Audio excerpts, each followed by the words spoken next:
Good morning मेरे प्यारे विद्यार्थियों। मैं प्राध्यापक अजय सिंह। आज हम लोग लेसन नंबर 3 15 अगस्त जो कि गीत शैली में लिखा गया है, इस पाठ को पढ़ेंगे, जिसके रचनाकार हैं गिरिजा कुमार माथुर जी।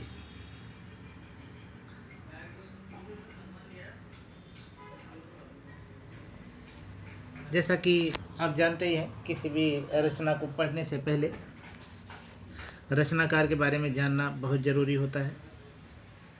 तो चलिए पहले हम रचनाकार का परिचय देख लेते हैं।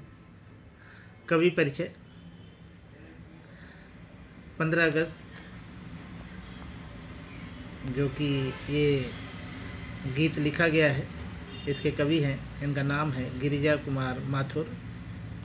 जन्म 22 अगस्त 1919 यानी 22 अगस्त 1919। जन्म स्थान अशोकनगर, मध्य प्रदेश।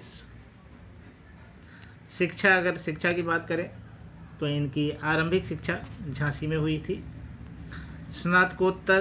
स्नातक और स्नातकोत्तर शिक्षा लखनऊ से, यानी ये पोस्ट ग्रेजुएशन लखनऊ से किए थे। नौकरी इन्होंने कहाँ पे की है? All India radio Delhi, Akashvani Lucknow और संयुक्त राष्ट्र संघ न्यूयॉर्क में सूचना अधिकारी के पद पर ये काफ़ी दिनों तक कार्यरत थे।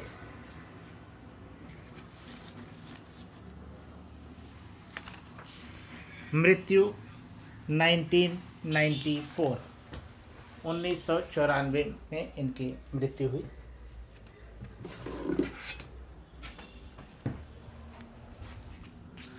अब देख लेते हैं इनकी प्रमुख कृतियां।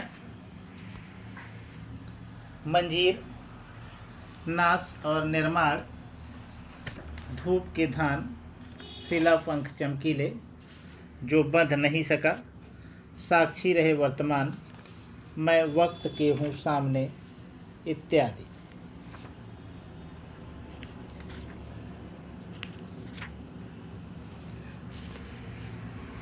काव्य प्रकार देख लेते हैं। विधा परिचय, किस विधा में लिखा गया है? यह गीत विधा है, गीत के माध्यम से प्रस्तुत किया गया है। इसमें एक मुखड़ा और 2 या 3 अंतरे होते हैं। इसमें परंपरागत भावबोध तथा शिल्प प्रस्तुत किया जाता है। अभिव्यक्ति हेतु प्रतीकों, बिंबों तथा उपमानों का लोक जीवन से लेकर उनका प्रयोग करता है। तार सप्तक के कवियों में अज्ञेय, मुक्तिबोध, अज्ञेय का पूरा नाम है सच्चिदानंद हीरानंद वात्स्यायन अज्ञेय, मुक्तिबोध, प्रभाकर माचवे, गिरिजा कुमार माथुर, नेमिचंद्र जैन, भारत भूषण अग्रवाल और रामविलास शर्मा का महत्वपूर्ण स्थान है।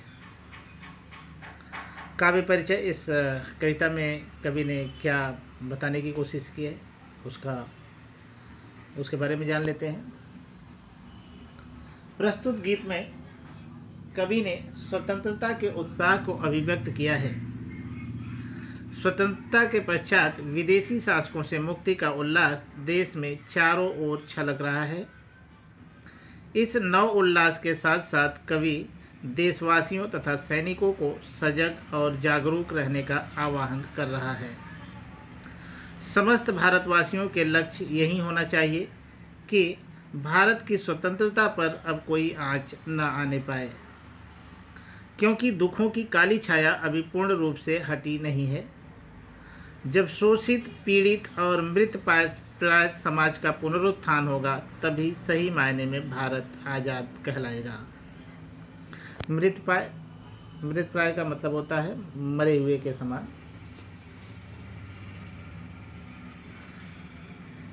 तो चलिए कविता पढ़ लेते हैं।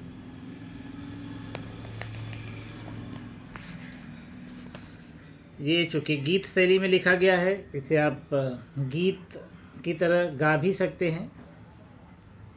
हालांकि अब मेरा राग तो उतना अच्छा है नहीं, लेकिन फिर भी मैं कोशिश थोड़ा बहुत कर सकता हूँ जो मैं आपको सुनाने जा रहा हूँ। आज जीत की रात पहरुए सावधान रहना, आज जीत की रात पहरुए सावधान रहना, खुले देश के द्वार अचल दीपक समान रहना, खुले देश के द्वार अचल दीपक समान रहना। प्रथम चरण है नए स्वर्ग का है मंजिल का छोर, प्रथम चरण है नए स्वर्ग का है मंजिल का छोर, इस जनमंथन से उठ आई पहली रतन हिलोर, अभी शेष है पूरी होना जीवन मुक्ता डोर, अभी शेष है पूरी होना जीवन मुक्ता डोर, क्योंकि नहीं मिट पाई दुख की विगत सावली कोर, ले युग की पतवार, ले युग की पतवार बने अम्बुध महान रहना, पहरुए सावधान रहना। चलिए कुछ कठिन शब्दों के अर्थ हम आपको बता देते हैं जो कि आपके स्क्रीन पर दिखाई दे रहा है। पहरुए यानी पहरेदार या प्रहरी, अम्बुध सागर या समुद्र, अचल अडिग या स्थिर, मंजिल लक्ष्य या उद्देश्य, पतवार नाव खेने का साधन, नाव चलाते हैं पानी में। अब देखें नाविक जो है चलाने वाला बैठा होता है, वो दोनों हाथों में या एक हाथ में पतवार लेकर के नाव को आगे पीछे इधर उधर मोड़ने का काम करता है, वो पतवार कहलाता है। ठीक है, चलिए अर्थ देख लेते हैं। आज जीत की रात पहरुए सावधान रहना। कवि कहते हैं कि आज की रात जीत की रात है, कवि कहते हैं कि आज की रात जीत की रात है। वर्षों से हम आज़ादी के लिए संघर्ष कर रहे थे, जो आज की रात हमें मिली है।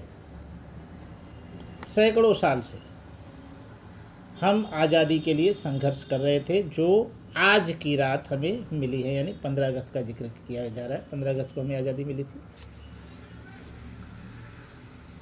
पहरुए सावधान रहना, तो आज जीत की पहली रात है और कवि जो है पहरेदारों को सावधान रहने की सलाह देता है। और पहरेदार कौन है? पहरेदार कवि का मानना है कि देश की जनता, सैनिक तथा कर्णधारों से कहता है। कवि जो है देश की जनता, सैनिक तथा कर्णधारों से कहता है कि आज़ादी तो मिल गई है, पर सावधानी रखने की ज़रूरत है। आज़ादी भले मिल गई हो, लेकिन अभी भी हमें सावधानी बरतने की सख्त ज़रूरत है। क्यों? क्योंकि खुले देश के द्वार, देश की सीमाएं खुली हुई हैं। अचल दीपक समान रहना, इसलिए अचल दीपक की लौ के समान प्रज्वलित रहकर देश की आज़ादी की रक्षा करने के लिए तत्पर रहना चाहिए। कवि कहता है अचल खुले देश के द्वार, क्योंकि देश की सीमाएं अभी भी खुली हुई हैं, इसलिए अचल दीपक समान रहना, यानी अचल दीपक के लौ के समान प्रज्वलित रहकर, जैसे दीपक प्रज्वलित रहता है उसी तरह हमें भी अचल दीपक के लौ के समान प्रज्वलित रहकर देश की आज़ादी की रक्षा करने के लिए तत्पर रहना चाहिए। प्रथम चरण है नए स्वर का है मंजिल का छोर।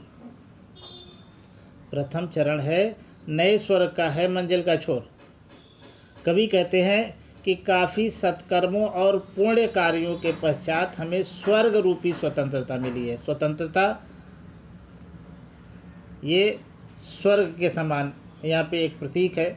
स्वतंत्रता जो है किसके समान दिखाई देती है? स्वर्ग के समान। और परतंत्रता नरक के समान। तो कवि कह रहा है कि काफ़ी सत्कर्म, बड़े अच्छे कर्म और पुण्य कार्यों के पश्चात या काफ़ी संघर्षों के पश्चात हमें ये स्वर्ग रूपी स्वतंत्रता मिली है। स्वतंत्रता कैसी है? स्वर्ग के समान है मंजिल का छोर। भले ही हम अपने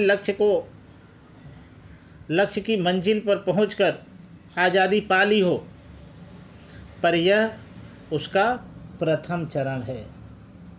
यह उसका प्रथम चरण है। हमें इस बात को भूलना नहीं चाहिए। ये आरंभिक काल है। इस जनमंथन से उठाई पहली रतन हिलोर। हमारी आज़ादी देश की जनता के लंबे समय से किए जा रहे संघर्षों से प्राप्त पहला फल है। हमारी आज़ादी जो हमको मिली है, हमारे देश की जनता के लंबे समय से किए जा रहे संघर्षों से प्राप्त पहला फल है। अभी तो समाज के अलग अलग वर्ग के लोगों में एक दूसरे से बहुत दूरी है। अभी शेष है पूरी होना जीवन मुक्ता डोर। कवि कहता है कि अभी जो है समाज के अलग अलग जो वर्ग हैं, उन लोगों में एक दूसरे से बहुत दूरी है। अभी उन्हें संगठित करना बाकी है। अभी शेष है पूरी करना। जो ये दूरी है समाज के बीच में, लोगों के बीच में, इस दूरी को मिटाना है। लोगों को फिर संगठित करना है, एक करना है। और जब ये काम हो जाएगा, लोग अपने देश के बारे में, देश हित के बारे में सोचने लगेंगे, तब जाकर के हमें सच्ची आज़ादी प्राप्त होगी। क्योंकि नहीं मिट पाई दुख की विगत सांवली कोर। कभी कहता अभी उन्हें संगठित करना बाकी है। दुख की पुरानी काली छाया अभी भी नहीं मिट पाई है। अभी भी आंखों के सामने जो है वो काली छाया दिखाई दे रही है। वो दुख, काली छाया मतलब जो विगत दुख है, वो अभी भी दिखाई दे रहा है, जो पिछला दुख है। अब चूँकि हमारा देश सैकड़ों, लगभग 150 सालों तक गुलाम रहा। आप समझ सकते हैं 150 साल यानी कम से कम 6 से 7 पीढ़ियाँ गुजर गई गुलामी में। खाली आज़ादी के सपने देख पाए। उन इतने दिनों के लंबे संघर्ष के बाद जो ये अभी हमको आज़ादी मिल गई है, आज़ादी तो मिल गई है, लेकिन जो दुख की पुरानी काली छाया है अभी भी ये मिट नहीं पाई है। कभी जो है ले युग की पतवार बने अम्बुद महान रहना। कभी देश के कर्णधारों से कहते हैं कि वे बदलते युग के अनुसार सागर की तरह धीर गंभीर बनकर भारत का दिशा निर्देश करे, अर्थात देश में युग के अनुरूप परिवर्तन लाए। ऐसा नहीं कि आज़ाद आज हुए, हम 100 साल पहले की सोच के साथ जिए, नहीं। आधुनिक युग के अनुसार हमें परिवर्तन लाना है। पहरवे सावधान रहना, वे देश के रक्षकों से सावधान रहने के लिए कहते हैं। समझ में आ गई होगी मुझे लगता है। फिर भी एक बार हम और सरल शब्दों में ये इसका अर्थ जो है, इस खंड का अर्थ हम आपको बता देते हैं। आज जीत की रात भर सावधान रहना। कवि कहता है कि आज जो है 15 अगस्त की रात है, आज जीत की पहली रात है, आज़ादी की पहली रात है। वर्षों से हम आज़ादी के लिए संघर्ष करते रह रहे हैं, और आज जब जीत हमें मिल गई है तो वो देश के जनता, सैनिक तथा कर्णधारों से कहते हैं कि सावधान रहने की ज़रूरत है। खुले देश के द्वार अचल दीपक समान रहना, क्योंकि देश की सीमाएं जो है अभी भी खुली हुई हैं। देश की सीमाएं अभी भी खुली हुई है। अभी भी दुश्मन जो है, दुश्मन देश, एक दुश्मन चला गया है, लेकिन अभी भी बहुत सारे दुश्मन हैं जो हमारे देश पर आक्रमण कर सकते हैं। इसलिए हमें जिस तरह से अचल दीपक जो है अटल होकर के रोशनी फैलाता रहता है, उसी तरह हमें अचल दीपक के समान जो है अपने देश की रक्षा करनी होगी। प्रथम चरण है नए स्वर्ग का, है मंजिल का छोर। लंबे समय से जो आज़ादी के लिए संघर्ष करने वाले लोग थे हमारे देश के, उन्हें ये स्वर्ग रूपी आज़ादी इतने लंबे संघर्ष के बाद, सैकड़ों साल, अब सोचो अगर हम आधुनिक युग की बात करें तो 1857 में पहली क्रांति हुई थी और 1947 में आज़ादी मिली। लगभग 90 सालों तक संघर्ष करते रहे ये लोग, तब जा कर के ये आज़ादी मिली है। आज हमारी मंजिल जो थी वो मिल गई है। हमारी मंजिल क्या थी? आज़ादी प्राप्त करना, और वो आज़ादी हमें भले ही मिल गई हो, लेकिन ये आज़ादी का प्रथम चरण है। इस जनमंथन से उठाई पहली रतन हिलोर, और जनता के जो संघर्ष थे, जो उनकी मेहनत थी आज वो पूरी हुई और ये रत्न रूपी आज़ादी, स्वर्ग रूपी आज़ादी मिल गई है। लेकिन अभी शेष है पूरी होना जीवन मुक्ता डोर। कवि कह रहा है कि अभी भी राह इतना आसान नहीं है, आज़ादी मिलना ही सब कुछ नहीं है। आज़ादी के बाद एक जो नया भारत बनाना है, लोगों की सोच के हिसाब से, लोगों के सपनों का भारत बनाना है, उसके लिए अभी जो लोगों के बीच में दूरियां हैं वो सब मिटानी पड़ेगी। लोगों के बाद अंदर जो भेदभाव है वो पूरी तरह दूर करना होगा। लोगों के अंदर देश प्रेम का जज्बा जगाना होगा, तब जा कर के जो है सही मायने में आज़ादी मिल पाएगी। क्योंकि नहीं मिट पाई दुख की विगत सावली को। और कवि कहता है हम लगभग 150 सालों तक आज़ाद थे, गुलाम थे। इतने दुख दिए गए हैं, इतना शोषण किया गया हमारा, कि आज़ादी के बाद भी आंखों के सामने वो जो दुख झेला है हमने आज भी साफ साफ दिखाई दे रहा है। ले युग की पतवार बने अम्बुध महान रहना, पहरुए सावधान रहना। कवि कह रहा है कि हमें भी जो है बदलते युग के अनुसार जो है सागर की तरह धीर गंभीर बनकर, समुद्र की तरह धीर गंभीर बनकर भारत को विकास के पथ पर अग्रसर करना है, एक नए भारत का निर्माण करना है। इसलिए हे पहरुए, हे पहरेदारों, हे देश के कर्णधारों, अभी भी सावधान रहने की सख्त जरूरत है। ठीक है, चलिए दूसरा देख लेते हैं। विषम श्रृंखलाएं टूटी हैं, खुली समस्त दिशाएं, आज प्रबंधन बनकर चलती युग बंदिनी हवाएं। प्रश्न चिन्ह बन खड़ी हो गई ये सिमटी सीमाएं, आज पुराने सिंहासन की टूट रही प्रतिमाएं। उठता है तूफान, इंदु तुम दीप्तमान रहना, पहरुए सावधान रहना, पहरुए सावधान रहना। जो कुछ कठिन शब्द आए हैं उनका अर्थ आपके स्क्रीन पे दिखाई दे रहा है, हम पढ़ के सुना देते हैं। प्रभंजन यानी आंधी या तूफान, विषम असमान या असम, इंदु चंद्रमा या चाँद, दीप्तिमान प्रकाशमान या कांतिमान, प्रतिमाएं मूर्तियां या प्रतीक।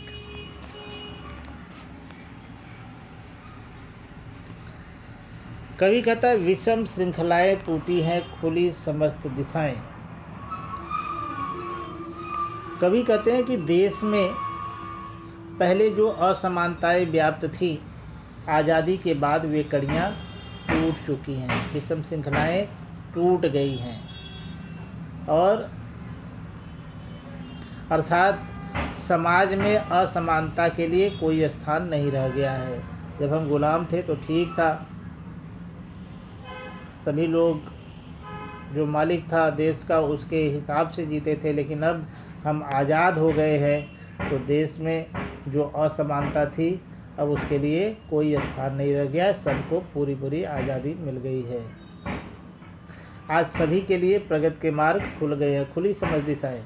आज सभी के लिए जो है 10 दिशाएं, आज़ादी मिलने के बाद 10 दिशाएं जो है आपके विकास के लिए खुल गई हैं। 10 दिशाएं आप समझते हैं ना, 4 दिशा तो आप जानते ही हैं, 4 कोने और ऊपर नीचे मिलाकर 10 दिशा हो जाती है। तो कवि कहता है समझ दिशाएं यानी 10 दिशाएं आज आपके लिए आज़ादी मिलते ही ये सारे 10 दिशाएं जो है खुल गई हैं। आज सभी के लिए प्रगति के लिए समान अवसर हैं। सभी लोग आकाश पाताल किसी भी दिशाओं में यानी किसी भी क्षेत्र में व्यक्ति अपना विकास कर सकता है और अपना विकास सही मायने में देखा जाए तो देश का ही विकास है। खैर, आज प्रभंजन बनकर चलती युग बंदिनी हवाएं। कवि कह रहा है सदियों से लोगों की दबी कुचली महत्वाकांक्षाएं संतुष्ट होने के लिए आतुर हैं।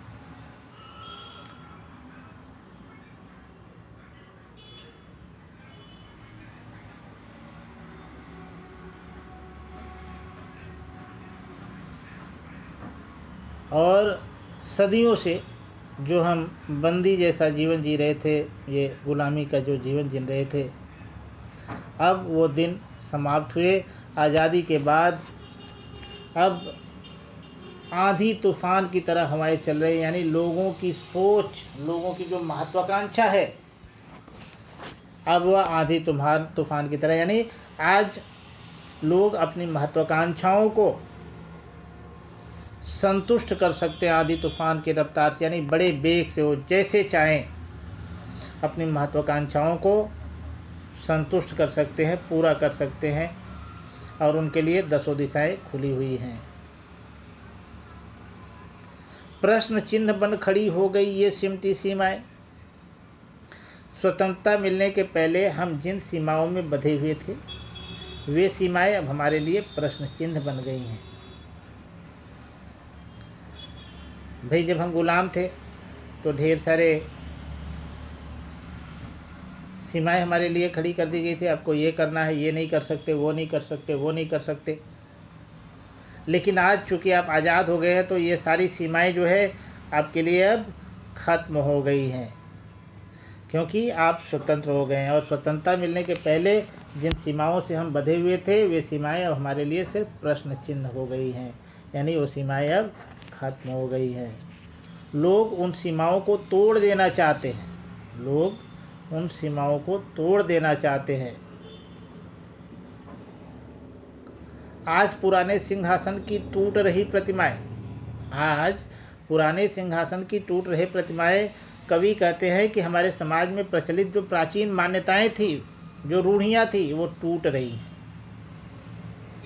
जो पहले के प्रतीक थे, जो प्राचीन मान्यताएं थी, जो परंपराएं थी, या जो रूढ़ियां थी, ये सब टूट रही हैं, खत्म हो रही हैं। उठता है तूफान इंद्र तुम दीप्तिमान रहना।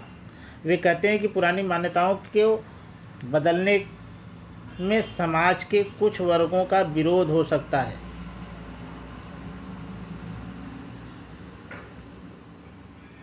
भाई, जब भी कोई नया काम होता है तो विरोध करने वालों की कमी तो नहीं है, हमेशा विरोध होता रहा है, हर नए काम का विरोध होता है। आप नया लीग बना के चलेंगे, नया रास्ता बनाने की कोशिश करेंगे, उसका भी विरोध होगा। तो कवि कह रहा है कि पुरानी जो मान्यताएं हैं, वो धीरे धीरे, प्रतीक है, वो धीरे धीरे अब खत्म हो रही हैं। तो उससे समाज के कुछ वर्गों का, कुछ लोगों का विरोध हो सकता है। वे ऐसी हालत में देश के कर्णधारों से अपने विवेक से इस परिस्थिति को संभालने के लिए और सदा सावधान रहने के लिए कहते हैं।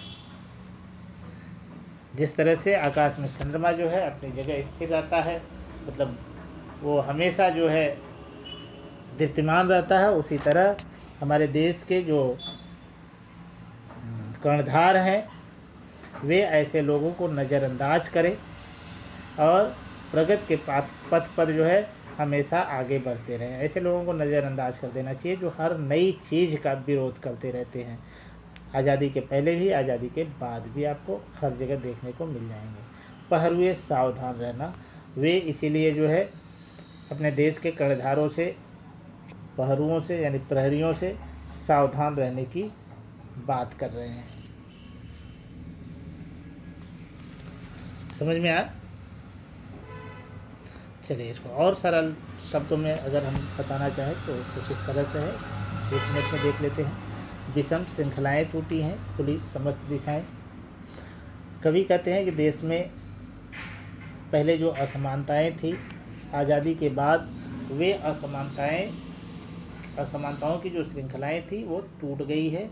खुली समस्त दिशाएं, आज़ादी मिलने के बाद देश के जो नौजवान हैं, देश के जो लोग हैं, उन सब के लिए प्रगति के सारे रास्ते खुल गए हैं, सारी दिशाएं उनके लिए खुली हैं। वो किसी भी क्षेत्र में कहीं भी आ जा सकते हैं, विकास कर सकते हैं, प्रगति कर सकते हैं। आज प्रभंजन बनकर चलते युगबंदी नहीं हवाएं, जो हवाएं गुलामी के समय जो हवाएं चल रही थी, यानी जो हमारी महत्वाकांक्षाएं पूरी नहीं हो पा रही थी, हम बंदी थे, डर डर के जीना पड़ता था। आज आज़ादी मिलने के बाद वही महत्वाकांक्षाएं आधी तूफान की तरह पूरे वेग से हम चाहें तो पूरी कर सकते हैं। अपनी अपनी महत्वाकांक्षाएं सभी लोग पूरी कर सकते हैं। आज़ादी मिलने के बाद हर क्षेत्रों में वो विकास कर सकते हैं, कहीं भी आने जाने का, अपने तरीके से जीवन जीने का सारी आज़ादी मिल गई है अपनों को, अपने देशवासियों को। प्रश्न चिन्ह बन खड़ी हो गई ये सिमटी सीमाएं। आज़ादी के पहले जो एक तरह से पाबंदियां लगी हुई थी वो सारी पाबंदियां हट गई हैं, वो सारी सीमाएं टूट गई हैं, और अब वो पाबंदियां एक प्रश्न चिन्ह की तरह हमें दिखाई दे रही हैं, क्वेश्चन मार्क की तरह दिखाई दे रही हैं। कि अभी हंसेंगे बहुत, आज की पीढ़ी को अगर बताया जाए कि अंग्रेज हमें ये नहीं करने देते थे, वो नहीं करने देते थे, अपने तरीके से जीवन तक जीने नहीं देते थे, लेकिन वो सही था उस समय। भाई उनके नज़रिए से वो जो चाहते थे, अब मालिक हैं तो जो चाहेंगे वो करवाएंगे। लेकिन आज़ादी के बाद आप देखिए हमारे देश में जो है सभी लोगों को पूरी आज़ादी मिली है। आपको खाने, पहनने, ओढ़ने, रहने, व्यापार करने की, पढ़ाई लिखाई करने की, कहीं भी आने जाने की पूरी सुविधाएं मिली हुई है। इसको बोलते हैं आज़ादी। कभी कहता है आज पुराने सिंहासन की टूट रही प्रतिमाएं, जो पुराने प्रतीक थे पहले, जो पुरानी मान्यताएं थी, आज़ादी मिलने के बाद वो प्रतीक, वो प्रतिमाएं, वो रूढ़ियाँ, वो परंपराएं अब धीरे धीरे टूट रही हैं। तो जब भी समाज में कुछ नया काम होता है तो उठता है तूफान। जब भी कोई नया कार्य होता है, नई चीज़ें बनाई जाती हैं, तो कुछ जो पुराने रीति रिवाज से, पुराने चीज़ों से बड़े बंधे हुए लोग होते हैं, वे लोग तूफान मचा देते हैं, यानी वो हो हल्ला करते हैं, वे लोग विरोध करना शुरू कर देते हैं। तो कवि कह रहा है इंदु तुम दीप्तिमान रहना। जिस तरह से चंद्रमा जो है बड़े शांत चित्त होकर के पूरे पृथ्वी को प्रकाशित करता रहता है, उसी तरह देश के कर्णधारों से कवि कहता है कि इन लोगों को नज़रअंदाज करते हुए तो प्रगति के पथ पर लगातार आगे बढ़ते रहना है। आपको पहरुए सावधान रहना। और हे देश के पहरेदारों, ज़रूरत है कि तुम सावधान बने रहो।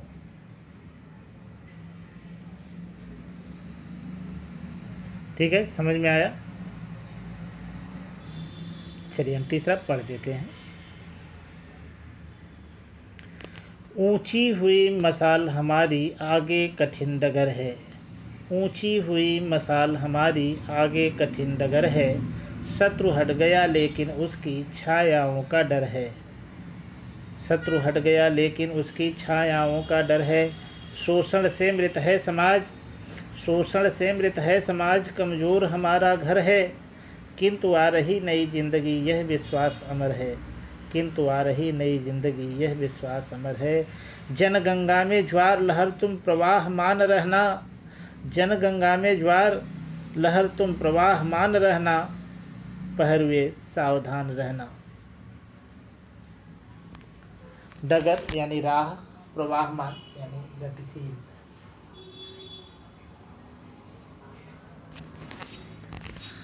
ठीक है, इसका अर्थ हम नेक्स्ट पार्ट में बता देंगे। फिलहाल अब के लिए इतना ही। मुझे उम्मीद है कि 2 पैराग्राफ आपको अच्छे से समझ में आया होगा। तब तक के लिए धन्यवाद।